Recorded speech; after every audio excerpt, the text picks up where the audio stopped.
ఒక గాంధీ స్టాచ్యూ కోసము ఇంతమంది ఫ్యామిలీస్ ని రోడ్డున పడేయడము గవర్నమెంట్ అక్విజిషన్ నోటీస్ ద్వారా అంటే చాలా దారుణమైన పరిస్థితి.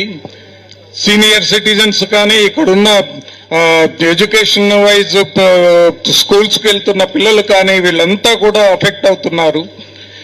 ఈ విషయంలో మేమేమి ఇల్లీగల్ గా ఉండట్లేదు, లీగల్ గానే ఉంటున్నాము.